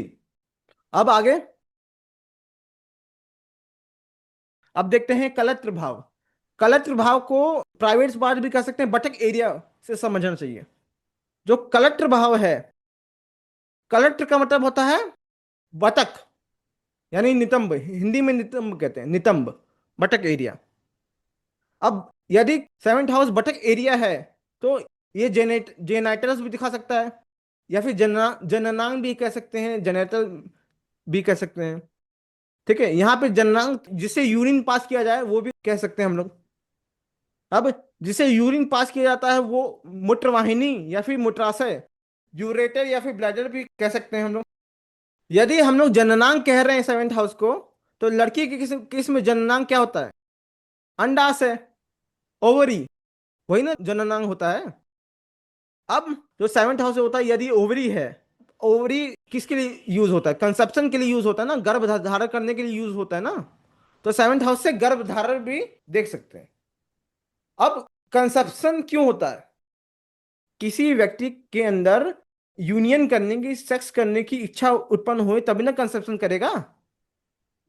तो सेक्सुअल डिजायर, यौन इच्छा भी सेवेंथ हाउस से देखा जाता है। अब इच्छा हुई है तो वो करना चाहेगा, तो उस क्रिया को, मतलब सेक्सुअल यूनियन, मैथुन क्रिया भी सेवेंथ हाउस से ही देखा जाता है। अब कुछ लोग क्या होते हैं कि अपनी बीवी के बजाय दूसरे स्त्री से भी मैथुन क्रिया करते हैं, बीवी के होते हुए भी। तो Adultery. उसको कहते हैं व्यभिचार, पर स्त्री गमन। अब यदि कोई व्यक्ति है वो अडल्ट्री किया, पकड़ा गया, तो क्या होगा? पनिशमेंट। कंट्रोवर्सी होगा ना, विवाद। ठीक है, हर तरह के विवाद सेवेंथ हाउस में देखा जाता है। अगर मान लीजिए कि पकड़ा गया, उससे बच्चा भी हो गया, उसकी वाइफ है पहले से, किसी और स्त्री से बच्चा हो गया, तो उसके पुत्र को अडॉप्ट करना पड़ा, तो उसका पुत्र कहलाएगा अडॉप्टेड, दत्तक पुत्र। अब जो सेक्सुअल यूनियन और मैथुन और कंट्रोवर्सी और अडॉप्टेड सन वाला सिग्निफिकेशन है, वो बहुत लोग नहीं जानते। तो कोई व्यक्ति बोले कि ऐसा कैसे आपने बोल दिया, उसको बोल लीजिएगा कि ये उत्तर कलामृत के 5वें चैप्टर के 11.5 से 13.5 श्लोक के बीच में दिया गया है। इसको मैंने इस तरह से मार्क किया है कि नहीं। अब आगे, अब यदि हम लोग देखें एट हाउस को, तो एट हाउस को कहते हैं आत्मघर अष्टम भाव। तो एट हाउस का जो सिग्निफिकेशन होता है, थोड़ा थोड़ा अंदाजा लगाइए। मृत्यु, डेथ। हाँ, आपने सही बोला। एट हाउस का एक सिग्निफिकेशन है, आप लोग लिख लीजिए। पहला सिग्निफिकेशन है रंध्र भाव, होल, ओपनिंग। रंध्र का मतलब होल। जो दूसरा कीवर्ड्स है जिनसे बहुत सारे सिग्निफिकेशन निकाले जा सकते हैं, वो है मृत्यु भाव, डेथ। दीपेश जी ने सही बोला। दीपेश जी पढ़ रहे हैं क्या? ये तो पहले से पता भी होगा ना आपको। हाँ जी। आप तो बोले तो कुछ नहीं आता हमको। नहीं नहीं, थोड़ा थोड़ा तो आता है सर। हाँ, ठीक है, आप पढ़ते रहिए, हम तो आपके साथ ही हैं। Thank you. हम्म। अब हमको क्या देखना है कि पहले रंध्र भाव जो होता है ना, होल, उसको हम लोग पहले देखते हैं क्या है। अब जो रंध्र है, होल है, ठीक है। अब ये जो होल है, छेद है, गड्ढा है कि नहीं? गड्ढे में क्या होता है? गड्ढे में जाएंगे तो सबसे पहले आपको क्या मिलेगा? अरे अंधेरा Soft. मिलेगा ना, जहां पे लाइट नहीं पहुंच पाता, डार्कनेस। एट हाउस डार्कनेस दिखाता है, लिख लीजिए, बहुत बड़ा सिग्निफिकेशन है डार्कनेस। यदि डार्कनेस दिखाता है तो डार्कनेस का क्या मतलब होता है? कि वो सारे काम जो डार्क में किए जाते हों, यानी सारे कुकृत्य, चोरी करना, डाका डालना, या फिर अनैतिक काम करना है कि जो दिन के उजाला में नहीं किया जा सकता, वो सब एट हाउस से देखा जाता है। अब यदि गड्ढे में जा रहे हैं या फिर गुफा में जा रहे हैं, गुफा भी तो एक प्रकार का होल है ना। गुफा में गए, अंधेरा हुआ, तो आपके मन में सबसे पहला भावना क्या आएगा? डर आएगा, डर। डर, संकट, डेंजर, है कि नहीं? अब अंधेरे में चलते गए, चलते गए, चलते गए, कुछ मिल नहीं रहा है, तो मतलब क्या है कि ये जो जो गुफा है, ठीक है, गड्ढा है या फिर गुफा है, वो बहुत लंबा है, यानी गहराई, डेप्थ। यानी जो कोई भी काम जो डेप्थ से किए जाते हैं, वो एट हाउस दिखाता है, गहराई। ठीक है, अब गहराई है, अंधेरा है, गहराई है, ठीक है। अब जाते गए कुछ मिल गया, आपको पता नहीं है, कुछ टकरा गया आपसे, तो आपको पता नहीं है वो क्या है। तो इस 8th हाउस दिखाता है गुप्त चीजें, सीक्रेट थिंग्स, है कि नहीं, अनआइडेंटिफाइड चीज जिसको आपको पता नहीं है, वो 8th हाउस से देखा जाता है। अब बताइए कि यदि आपको गुप्त चीजें हैं, वो चीजें जिसमें गहराई हो, वो सीक्रेट चीजें हो, ऐसी कौन सी विद्या है जिसको पढ़ने के लिए बहुत ज्यादा गहराई में उतरना पड़ता है, या फिर बहुत ज्यादा सिक्रेटिव है, ज्यादा लोग नहीं जानते उसके बारे में, है कि नहीं? ऐसी कौन सी विद्या अकल्ट। है? अकल्ट नॉलेज, अकल्ट हो गया। occult, गूढ़ ज्ञान, अकल्ट नॉलेज, जैसे ज्योतिष हो गया, तंत्र हो गया, ये सब सारी चीजें होती हैं, वो अकल्ट साइंस, गूढ़ विज्ञान उसको कहते हैं, गुप्त विद्याएं। अब बताइए कि गहराई है, किसी चीज में गहराई में उतर रहे हैं, किसी भी सब्जेक्ट में आप गहराई में उतर रहे हैं, उसको पढ़ रहे हैं, बार बार पढ़ रहे हैं, तो आप क्या कर रहे हैं उस सब्जेक्ट में? एक्सपर्ट हो गए। रिसर्च। रिसर्च कर रहे हैं, एक्सपर्ट। रिसर्च कर रहे हैं ना। तो 8th हाउस रिसर्च दिखाता है। अब अब आप चलते गए, आपको एक गुप्त चीज मिला, गड्ढे में आपको एक गुप्त गुप्त चीज से टकरा गए। अब या तो वो गुप्त चीज सांप भी हो सकता है, या तो वो गुप्त चीज कुछ और भी हो सकता है। सांप हुआ तो जहर मारेगा, पॉइजन, पॉइजन भी होता है। 8th हाउस लिख लीजिए।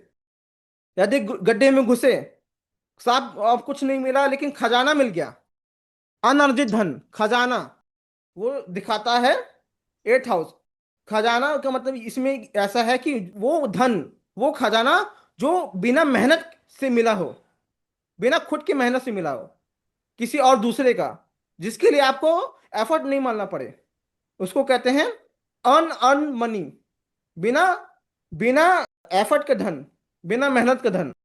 अब बताइए कि आपके जीवन में मतलब 8th हाउस बिना मेहनत के धन को भी दर्शाता है, बैठे बिठाए वाला पैसा। अब ऐसा कौन सा चीज है व्यक्ति के जीवन में जो बैठे बिठाए उसको मिल जाता है?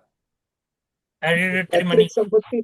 हम्म। पैतृक संपत्ति। और भी बहुत कुछ है। डावरी। सही है। अब व्यक्ति को इनहेरिटेंस भी बैठे बिठाए मिलता है, और डायरी भी बैठे बिठाए मिलता है। कौन मेहनत करना पड़ता है कि नहीं? बस मुंह फाड़ना पड़ता है इसमें, है कि नहीं? और क्या मेहनत करना पड़ता है? अब मैंने बोला ना कि ये होल है।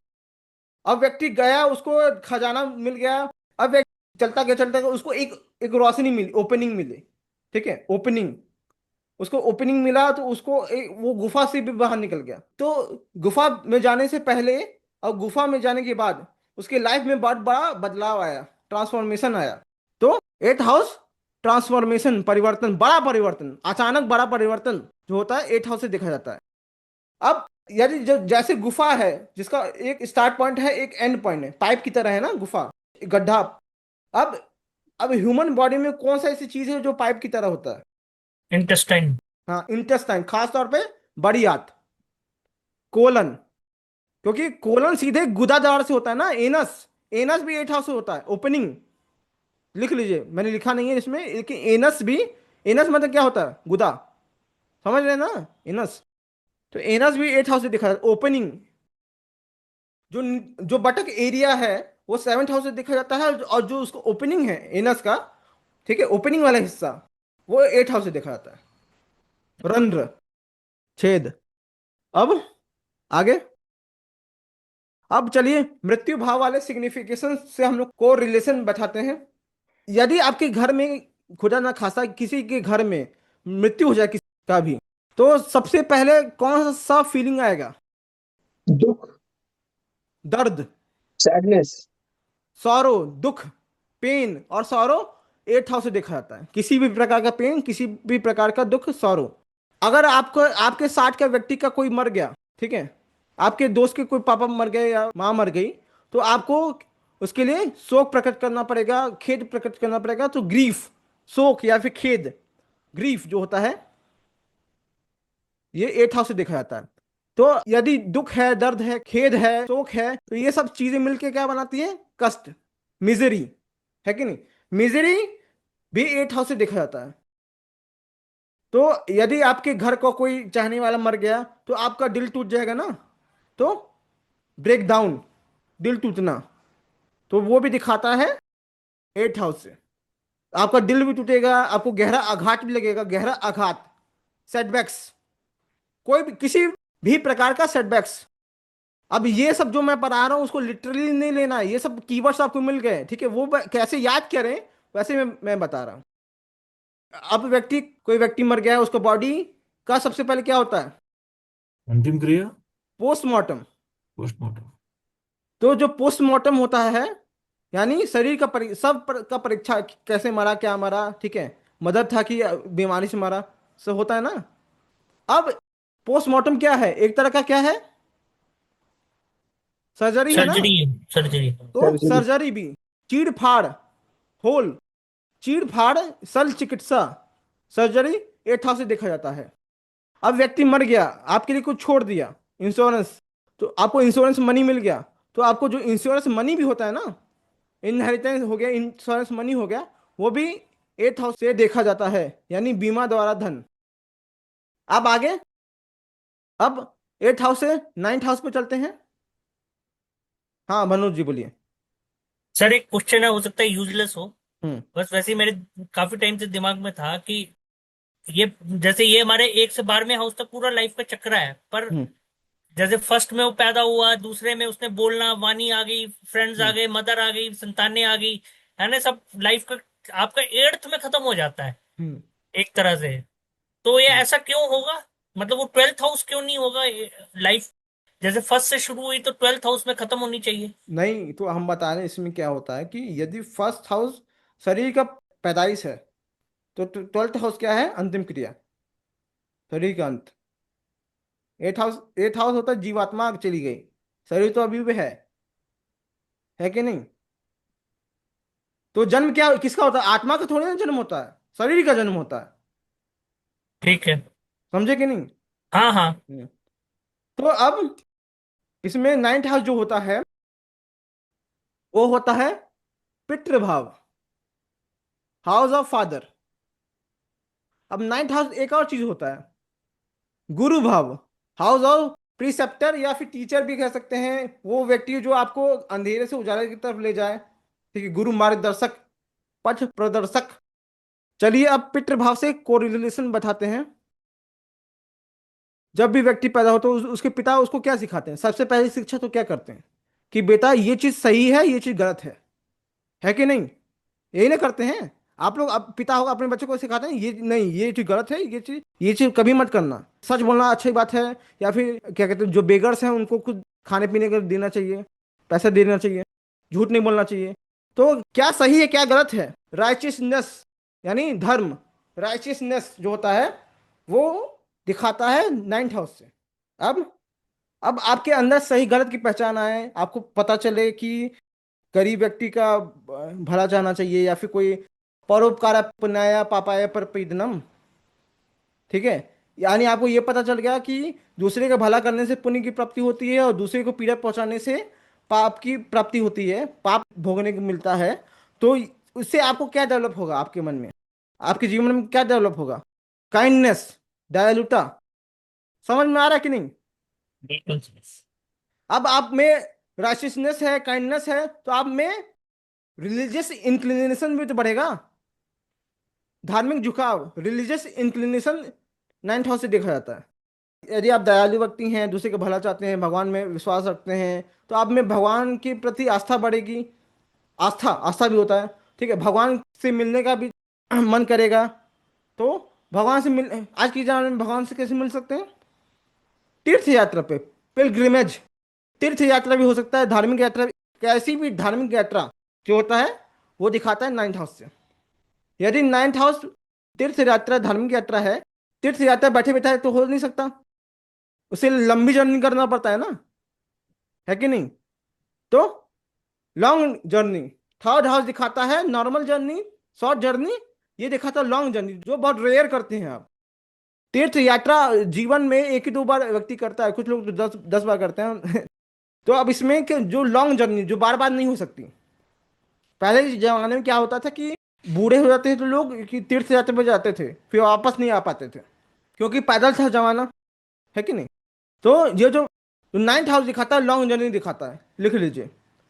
अब लंबी यात्रा करने के बाद थक हार के आप वहां पे पहुंचे तीर्थ यात्रा पे, आप तो आप किसका दर्शन करेंगे, किसका पूजा करेंगे, किसका आराधना करेंगे? भगवान का। भगवान को। ईश्वरीय आराधना, डिवाइन वर्शिप करेंगे ना, देवता।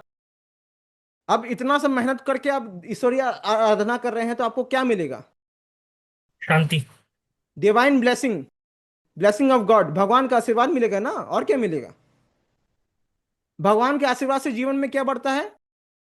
फॉर्चून, गुड फॉर्चून, भविष्य अच्छा होता है।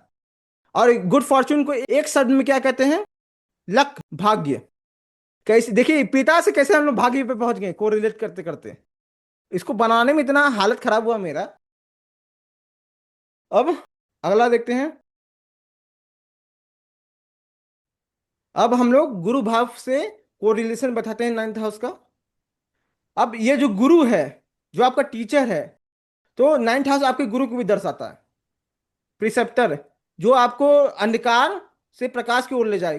गुरु मतलब होता है गु और रू, ठीक है, अंधकार से प्रकाश की ओर ले जाने वाला, पथ प्रदर्शक। तो अंधकार से प्रकाश तक कैसे ले जाएगा गुरु? ज्ञान क्या? देके। नॉलेज, नॉलेज, ज्ञान, हाई नॉलेज, उच्च ज्ञान देख के। और उच्च ज्ञान देख के आपको क्या बढ़ेगा? विजडम बढ़ेगी। हाँ, विजडम, इंटेलिजेंस, लॉजिकल वाला है चीज है। विजडम एक अलग चीज है। wisdom। Jupiter is wisdom, mercury is intelligence. हाँ, तो विजडम बढ़ेगी। उच्च ज्ञान की प्राप्ति के बाद आपके अंदर बुद्धिमत्ता यानी विजडम, ठीक है, विजडम, वाइजनेस, कितने वाइज हैं आप। इंटेलिजेंट होना और वाइज होने में अंतर होता है। राइट। अब आपके अंदर विजडम आ गया तो आप में सही गलत करने की पहचान होगी, है कि नहीं? तो उसमें राइचियसनेस, धर्म, तो नाइन्थ हाउस धर्म दिखाता है। अब आगे देखिए, टेंथ हाउस, दसम भाव। जो दसम भाव है उसका थोड़ा सा बता दीजिए आप। दसम भाव को एक कॉमन वर्ड है जो दसम भाव के लिए इस्तेमाल किया जाता है। Profession sir. करियर, का प्रोफेशन भाव। Is not right word. Career, कर्म कर्म कर्म कर्म भाव। का भाव। कर्म भाव, तो एक सिंपल सा कीवर्ड है कर्म, कर्म भाव, हाउस ऑफ वर्क और एक्शन। अब कर्म क्यों करते हैं व्यक्ति? अपनी किस लिए करता है? पालन पोषण के लिए करता है, आजीविका के लिए करता है, लिवलीहुड के लिए करता है, पैसे कमाने के लिए जो जरूरी है वो कर्म भी टेंथ हाउस के अंदर ही आता है। अब वो जो कर्म है आजीविका के लिए, कोई स्पेसिफिक कर्म भी करना पड़ेगा ना। कोई मोची होगा, कोई बर्तन बनाने वाला होगा, कोई डॉक्टर होगा, कोई कोई ज्योतिषी होगा, है कि नहीं? कोई स्पेसिफिक कर्म। तो जो स्पेसिफिक आजीविका होती है उसको कहते हैं प्रोफेशन, पेशा। अब प्रोफेशन में आगे बढ़ने के लिए क्या चाहिए? अच्छे कर्म। आपको प्रोफेशन में आगे बढ़ने के लिए भी आपको काम करना पड़ेगा, डीड्स, गुड डीड्स करना पड़ेगा, तभी ना आगे बढ़ पाएंगे, तभी ना प्रोफेशन में अच्छा कर पाएंगे। अब ये जो प्रोफेशन है में अच्छा काम किए तो उसके बाद आपको क्या मिलेगा? प्रमोशन मान सम्मान, मान सम्मान। प्रोफेशन में आगे बढ़ गए तो प्रोफेशन में अच्छा कर्म किए तो प्रमोशन, सबसे पहले स्टेटस, सक्सेस मिलेगा प्रमोशन। कि आप जो काम करते हो उसमें सक्सेसफुल हो गए। तो tenth house is success, any type of success. अब यदि आपको सफलता मिल गया तो सफलता के साथ साथ क्या आता है? नेम आता है, नाम, ठीक है, नाम आपका बढ़ता है। फेम आता है, प्रसिद्धि आता है, यश आता है, स्टेटस बढ़ता है ना। सफलता के साथ साथ आपका हैसियत भी तो बढ़ता है। तो आपका हैसियत बढ़ गया मतलब समाज में हैसियत बढ़ रहा है, तो आपका आपका पद भी बढ़ेगा, यानी पदोन्नति भी होगा, पोजीशन या फिर प्रमोशन। आप किसी न किसी पोजीशन पे आ जाएंगे ना। आप किसी पोजीशन पे आ गए, आपको प्रमोशन हो गया तो आपके क्या बढ़ेंगे? अधिकार, अथॉरिटी आपका बढ़ेगा। ऐसा कौन सा ग्रुप है, ऐसा कौन सा चीज है जो पूरे देश पर अथॉरिटी रखता है, अधिकार रखता है? गवर्नमेंट। गवर्नमेंट। तो tenth house is also government, लिख लीजिए। अब एक और चीज है यहाँ पे, आप देखिएगा कि यदि आपका अधिकार बढ़ा तो आपका लोगों पर क्या बढ़ेगा? प्रभाव बढ़ेगा, प्रभुत्व बढ़ेगा, इन्फ्लुएंस बढ़ेगा, डोमिनेट होंगे ना आप, डोमिनेंस आपका बढ़ेगा ना। तो टेंथ हाउस इन्फ्लुएंस और डोमिनेंस को भी दर्शाता है। अब आगे अब देखते हैं इलेवेंथ हाउस। इलेवेंथ हाउस, बस एक एक वर्ड दिमाग में रखिए आप, वृद्धि भाव, हाउस ऑफ इंक्रीज। इस हाउस में जो कुछ भी होता है इंक्रीज हो जाता है, ठीक है। ऐसी कौन सी चीज है जो जिनका वृद्धि होते ही रहता है जीवन में, कभी खत्म नहीं, कभी कम नहीं हो सकता, हमेशा बढ़ते ही जाएगा? इच्छा। इच्छा, डिजायर, वो कभी खत्म होता है क्या? ठीक है। अब इच्छा है तो जाहिर सी बात है वो पूरा होगा तब ना इच्छा बढ़ेगा, कि बिना पूरा हुए बढ़ जाएगा। ठीक है, तो फुलफिलमेंट ऑफ डिजायर, इच्छा पूर्ति, किसी भी प्रकार का फुलफिलमेंट। अब फुलफिलमेंट हो गया किसी इच्छा का, यानी आप में लाभ हुआ, आपका गेन्स हुआ, आपका लाभ हुआ। तो लाभ भी दिखाता है 11th हाउस। व्यक्ति का एक बार इच्छा पूरा हुआ, फिर गेन हुआ, फिर उसका इच्छा और बढ़ा, तो उसका इच्छा बढ़ते बढ़ते वो एक मनोरथ हो जाएगा ना, मनोरथ और बढ़ते जाएगा। तो जो मनोरथ होता है उसको कहते हैं आकांक्षा। आकांक्षा, एस्पिरेशन, ये भी होता है 11th हाउस से देखा जाता है। हर प्रकार का मनोरथ, आकांक्षा, महत्वाकांक्षा होता है ना, महत्वाकांक्षा, एस्पिरेशन। अब एक और चीज लिख लीजिए कि जो 11th हाउस होता है वो दिखाता है, अब अगर आपका इच्छा पूरा हुआ, अगर आपका लाभ हुआ, तो सबसे पहले किसको पता लगता है? आपके सोशल सर्किल को पता लगता है कि नहीं? तो 11th हाउस सोशल सर्किल को भी दर्शाता है। 11th हाउस बड़े भाई को भी दर्शाता है। लिख लीजिए, कोरिलेशन कैसे करें मैं समझ नहीं पा रहा था, इसलिए मैंने लिखा नहीं। अब चलिए 12th हाउस पर चलते हैं। 12th हाउस को कहते हैं द्वादश भाव, 12वां घर। अब कोई आप बता दीजिए कीवर्ड्स। एक्सपेंडिचर। तो पहला कीवर्ड है एक्सपेंडिचर, व्यय भाव, हाउस ऑफ एक्सपेंडिचर। जितनी भी दुनिया में चीजें हैं, जो एक्सपेंडिचर है, जो भी खर्चा होता है आपका, वो सब चीजें दिखाती हैं द्वादश भाव। अब जो दूसरा है आपका कीवर्ड है, वो है एकांत भाव, हाउस ऑफ आइसोलेशन। मतलब जितनी भी चीजें दुनिया में जो आपको आइसोलेट करवाती है समाज से, लोगों से, आप अपने पर्सनल, अपने परिवार से, वो सब दिखाता है 12th हाउस से देखते हैं। चलिए हम लोग व्यय भाव से 12th हाउस का कोरिलेशन बैठाते हैं, बाकी के सिग्निफिकेशन का। अब जो व्यय भाव है, एक्सपेंडिचर है, तो लॉस आपका यदि नुकसान हुआ तो वो भी एक तरह का एक्सपेंडिचर है ना, खर्चा हुआ ना आपका। भैया हम कहीं कहीं कुछ किए थे, लगाए थे पैसा, नुकसान हो गया मेरा, तो लॉस भी 12th हाउस से ही देखा जाता है। अब बताइए, आप कहीं पे पैसा लगाए हैं, कहीं पे पैसा लगा दिए आप किसी फर्म पे, तो जब पैसा लगा रहे हैं तो आपकी जेब से जा रहा है ना, तो वो भी एक तरह का व्यय हो गया ना, खर्चा हो गया ना। तो इन्वेस्टमेंट भी एक तरह का खर्चा होता है, 12th हाउस से देखा जाता है। चलिए, आपके जो पैसा वाला एक्सपेंडिचर है वो है लॉस या फिर इन्वेस्टमेंट।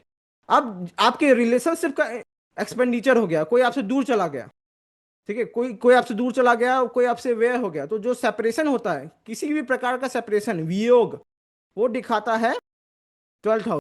अगर किसी से सेपरेशन हो गया तो उससे दुखी हो गए आप, निराश हो गए। निराश होना क्या होता है? मतलब आशा का, जिसमें आशा नहीं है, जिसमें होप नहीं है। होप नहीं है मतलब होप का खर्चा हो गया, होप का एक्सपेंडिचर होना, होपलेस। होपलेस होना, या फिर डिसअपॉइंटमेंट होना, डिसअपॉइंट होना, निराशा। अब कभी कभी क्या होता है कि आप बहुत मान सम्मान वाले व्यक्ति हैं, लेकिन कोई आपको पूछ नहीं रहा है कि नहीं? तो आपके मान सम्मान का व्यय हो गया, एक्सपेंडिचर हो गया, यानी लॉस ऑफ आइडेंटिटी, पहचान की हानि। होता है ना कि कुछ लोग जो एक्टर्स होते हैं वो कुछ ना कुछ करते रहते हैं ताकि बने रहें सोशल मीडिया पे या फिर पॉप कल्चर में बने रहें, उनके लिए ये बहुत जरूरी होता है। अब चलिए देखते हैं एकांत भाव से 12th हाउस के अन्य सिग्निफिकेशन का कोरिलेशन बैठाते हैं। अब देखिए एकांत क्या होता है। सबसे पहले आप अकेले कमरे में रात में हैं, ठीक है, रात में अंधेरा है, अकेले कमरे में सो रहे हैं, तो आप अकेले रहते हैं ना, उस समय आप अपने साथ ही रहते हैं ना, या फिर अपने क्लोज वंस के साथ रहते हैं, और सब पूरे समाज के साथ तो नहीं ना रहते हैं। समाज के साथ सोते हैं क्या? अकेले ना सोते हैं। तो निद्रा या फिर ड्रीम्स, ड्रीम्स में भी आप अकेले रहते हैं ना, अकेले आपका चेतना ड्रीम्स में लगा रहता है ना, किसी और का चेतना आपके ड्रीम में नहीं आता है कि आपने जो सपना देखा मैंने भी वो सपना देखा, ऐसा तो होता नहीं है। तो ड्रीम्स और जो स्लीप है, निद्रा है, वो भी 12th हाउस से देखा जाता है। अब ये जो मैं बता रहा हूं कि जहां पे सो रहे हैं वो बेड होगा, बेड, बिस्तर, तो बिस्तर भी होता है 12th हाउस। अब बिस्तर 12th हाउस है, तो बिस्तर पे जो सैया सुख लेते हैं हम लोग, बेड प्लेजर लेते हैं, वो भी दिखाता है 12th हाउस से। अब बताइए, जब हम लोग का एक्सीडेंट हो जाए या फिर कुछ हो जाए तो हम लोग कहाँ भर्ती होते हैं? अस्पताल आईसीयू में में। चले गए, हॉस्पिटल। आईसीयू में चले गए तो हम लोग अकेले रहते हैं, कोई परिवार का जन तो रहता नहीं है। फिर अनजाने जगह पे लोगों में कोई अपने साथ का व्यक्ति है नहीं, अपने आप को आइसोलेट फील करते हैं। तो हॉस्पिटलाइजेशन। हॉस्पिटलाइजेशन, अस्पताल में भर्ती होना, या हॉस्पिटल, ठीक है, हॉस्पिटल और हॉस्पिटलाइजेशन, ये दोनों दिखाते हैं 12th हाउस से। चलिए, आप किसी चीज में आपको फंसा दिया गया, आपको हो गया कारावास, जेल, इम्प्रिजनमेंट, तो बंधन, किसी भी तरह का बंधन, वो दिखाता है 12th हाउस। 12th हाउस में तो कारागार में तो आप अकेले होते हैं कि पूरे कुनबे के साथ नहीं ना होते हैं, कि मौसी चाची मम्मी पापा सबके साथ पूरे जेल में एक ही सेल में आ गए। तो 12th हाउस कारागार दिखाता है। अब बताइए, ऐसी कौन सी जगह है जहां पर आप जाएं किसी काम के लिए या कुछ भी के लिए, आप या आपका परिवार जाएं और आपके समाज का कोई हो ही ना, ऐसा कौन सा चीज होता है? विदेश होता है ना। विदेश में आप यदि अमेरिका जा रहे हैं, आपका कल्चर बदल गया, आपका लैंग्वेज बदल गया, सब कुछ बदल गया, ठीक है, पूरा हर चीज बदल गया टॉप टू बॉटम। आप आइसोलेट फील करते हैं ना, कि मेरे साथ होली मनाने के लिए कोई नहीं है, दिवाली मनाने के लिए कोई नहीं है, अपनी भाषा भी किससे बोले हम, है कि नहीं? तो फॉरेन प्लेस होता है, जो विदेश होता है, वो भी 12th हाउस से देखा जाता है। अब जब आप मेडिटेशन करते हैं, ध्यान करते हैं, योग करते हैं, ध्यान लगाते हैं, तो आपका चित्त जो होता है, मन एकदम आइसोलेट होता है ना, पूरा समाज से, पूरा एनवायरनमेंट से, आसपास की चीजों से। तो जो मेडिटेशन और योग होता है, ध्यान और योग, वो दिखाता है 12th हाउस। कुछ लोग भगवान को पाने के लिए तपस्या भी करते हैं, मोक्ष पाने के लिए एफर्ट भी मारते हैं। तो मोक्ष और तपस्या जो होता है, पिनेंस और सैल्वेशन, वो भी 12th हाउस से दिखा जाता है। अब जब मोक्ष की प्राप्ति हो गई है, तो जब आपको मोक्ष मिलेगा, तो कौन आपके पिता, कौन आपके भाई, कौन आपकी माता, कौन आपका बेटा, कौन आपकी बीवी, है कि नहीं? किसी से कोई मतलब नहीं, भगवान में विलीन हो जाना है। यदि फर्स्ट हाउस शुरुआत है, 12th हाउस एकदम सुनसान है। फर्स्ट हाउस शुरुआत है तो 12th हाउस एकदम सुनसान है। तो फर्स्ट हाउस यदि शुरुआत है तो 12th हाउस क्या होगा? एंडिंग। 12th हाउस के बाद 13वां हाउस तो होता नहीं है। तो किसी भी चीज का अंत 12th हाउस दिखाएगा। तो यदि फर्स्ट हाउस शुरुआत है, 12th हाउस एंडिंग है, और मनुष्य के शरीर का एंडिंग कहाँ होता है? भस्म कहाँ होता है शरीर? शमशान में।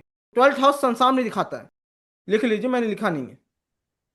अब यदि 12th हाउस एंडिंग है, तो ऐसा शरीर का ऐसा कौन सा अंग है जो, यदि सिर्फ शुरुआत है, तो ऐसा कौन सा अंग है जो एंडिंग दिखाएगा शरीर का? पैर। पैर दिखाएगा ना। तो पंजे। पैर के पंजे यानी फीट 12th हाउस दिखाएगा। तो इसी के साथ ये खत्म हो गया। अब हम लोग कुछ आगे की चीजें देखते हैं। Family relatives and house signification. अब हम लोग जानते हैं कि भाई किस हाउस से देखते हैं, फादर किस हाउस से देखते हैं, मदर किस हाउस से देखते हैं, ठीक है, और भी होते हैं ना, चाचा मामा ताऊ, ये सब कैसे देखें, ग्रैंडफादर ग्रैंड मदर, ये सब भी कैसे देखें। इसके लिए मैं आपको एक टेक्निक बता दे रहा हूँ, आप कुछ भी निकाल सकते हो उस टेक्निक से।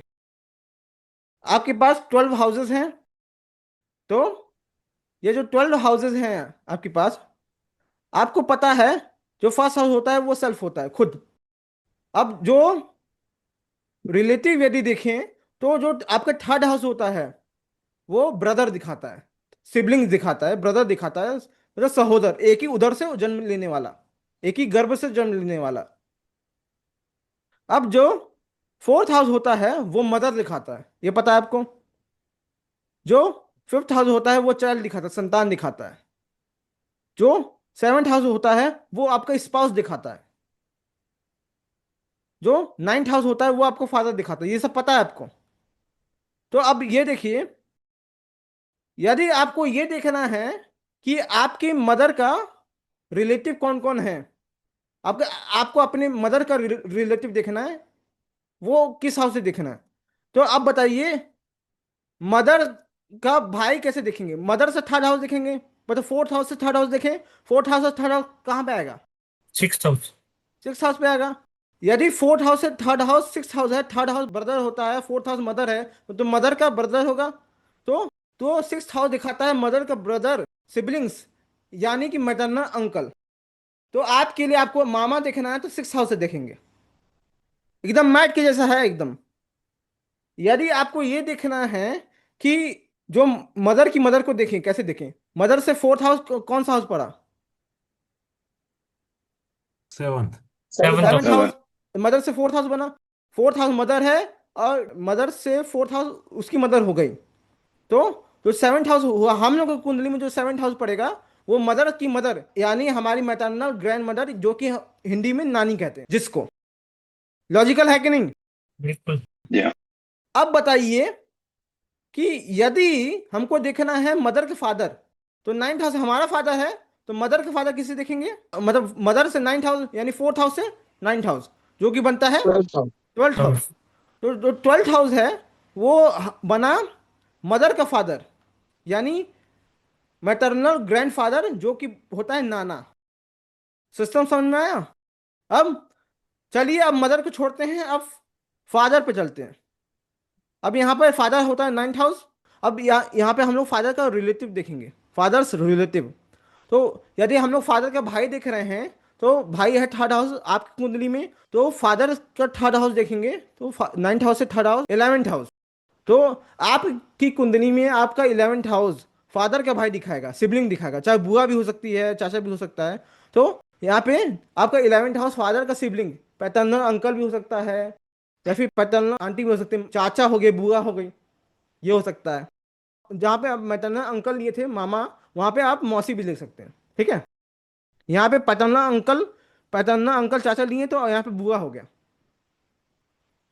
अब यदि फादर की मदर को देखना है, तो नाइन्थ हाउस से फोर्थ हाउस देखेंगे, 12th हाउस। ट्वेल्थ हाउस बना, 12th ट्वेल्थ house. हाउस दिखाएगा फादर की मदर, यानी grand mother, paternal grand mother, यानी दादी।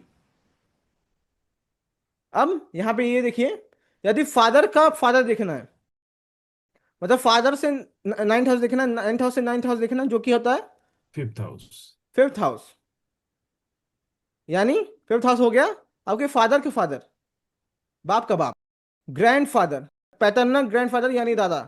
इसलिए ये देखिए, फिफ्थ हाउस से संतान भी देखा जाता है, ग्रैंडफादर भी देखा जाता है। हर अल्टरनेट पीढ़ी का आपस में कोरिलेशन होता है, दादा के पोते से ज्यादा पड़ता है बजाय बाप से, है कि नहीं? अब आगे, अब चलिए एक और एग्जांपल देख लेते हैं, बाकी का आप लोग निकालिएगा। अब सेवंथ हाउस होता है वाइफ। तो यदि हमको देखना है पत्नी का रिलेटिव, वाइफ से रिलेटिव, तो जो पत्नी का सिबलिंग होगा, यानी पत्नी से थर्ड हाउस, जो कि 9th बनता है हाउस। 9th हाउस, तो वो दिखाएगा वाइफ सिबलिंग, यानी brother in law, sister in law, साला साली, है कि नहीं? ये सब प्रश्नों में बहुत काम आएगा कि मेरा साली से पटेगा कि नहीं, मेरी ननद से पटेगा कि नहीं, है कि नहीं? तो आता है काम, देवर हमको परेशान करेगा कि नहीं, ये सब भी पूछते हैं। कैसे करेंगे आप? पता होगा तभी ना करेंगे। पता ही नहीं, साला किसे देखते हैं, कैसे होगा काम? अब अब इसमें जो वाइफ होती है उसका मदर देखना है, तो वाइफ का मदर होता है वाइफ से फोर्थ, यानी 10th हाउस। 10th हाउस दिखाता है वाइफ्स मदर, यानी मदर इन लॉ, सास। लड़की के केस में अपने हस्बैंड की माँ, लड़के के केस में उसकी वाइफ की माँ।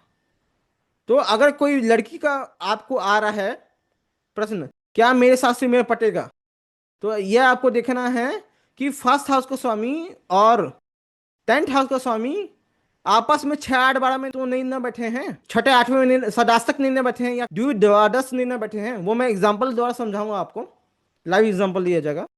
अब आगे ये है, अब हमको देखना है वाइफ से 9th हाउस क्या होगा? 3rd house. Third house.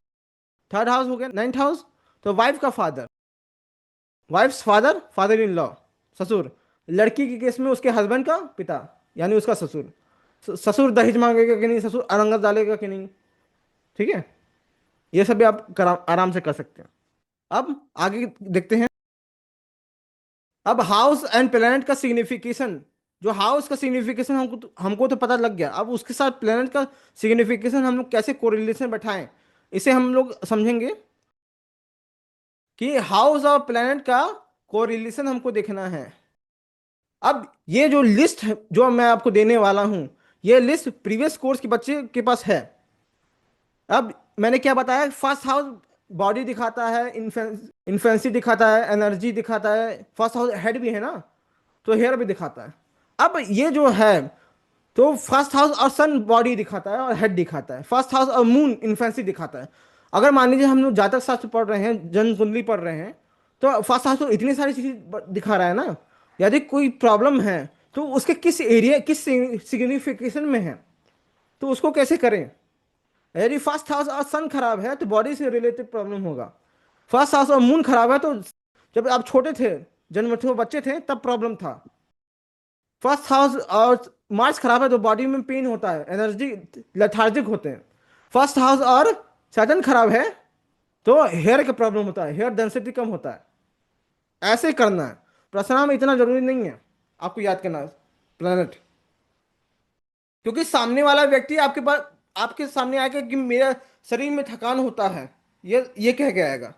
फिर आपसे वो थोड़ी ना पूछेगा कि हेयर का भी कुछ बता दो, है कि नहीं। तो इसके लिए आपको प्लैनेट इग्नोर भी कर सकते हैं आप। तभी मैं आपके लिए बता दिया कि जो फैमिली होता है वो सेकेंड हाउस और सूर्य से देखा जाता है। जो सेकेंड हाउस और मून है उसे फूड देखा जाता है। सेकेंड हाउस मून से, अगर फूड है सेकेंड हाउस और मून, तो किससे खाएंगे, तो वो भी होता है ना, मुंह से। अब जो सेकेंड हाउस हो मरकरी, वो स्पीच होता है। सेकेंड हाउस जुपिटर होता है, वो बैंक बैलेंस होता है। ऐसे ही है, बहुत सारे हैं, आप लोग रीड कर लीजिएगा, ठीक है, मैं बता नहीं रहा हूँ। वीनस जो है अक्यूमुलेटेड वेल्थ होता है, ज्वेलरी भी होता है। वीनस पोएट्री भी दिखाता है, सैटर्न टीर भी दिखाता है। ऐसे सेग्रीगेट किया गया है।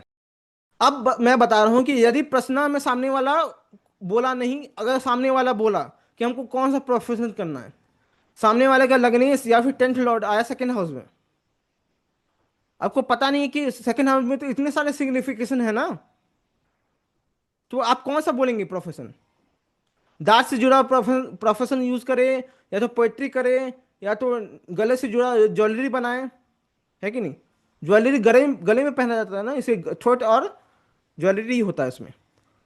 अब या तो बैंक से जुड़ा हुआ काम करे तो कौन सा करें, तो उसके लिए आपको प्लेनेट, तब प्लेनेट देखना पड़ेगा जब आपको बहुत सारे कारकत्वों में से किसको डील करना है। अगर उसको देखना है तो आपको तब प्लेनेट की जरूरत पड़ेगा, ठीक है। समझ में आया। जब आपको सामने वाला एकदम ब्लैंक छोड़ दे तब इसका प्लेनेट की जरूरत पड़ेगा, ठीक है। मनोज जी, आया समझ में। हाँ जी सर। अब देखिए, जो मून होता है वो मैं समझाऊंगा हर एक ग्रह का। जो मून होता है वो एक चंचल ग्रह है, सबसे तेज ग्रह है ना, हमेशा चलता रहता है।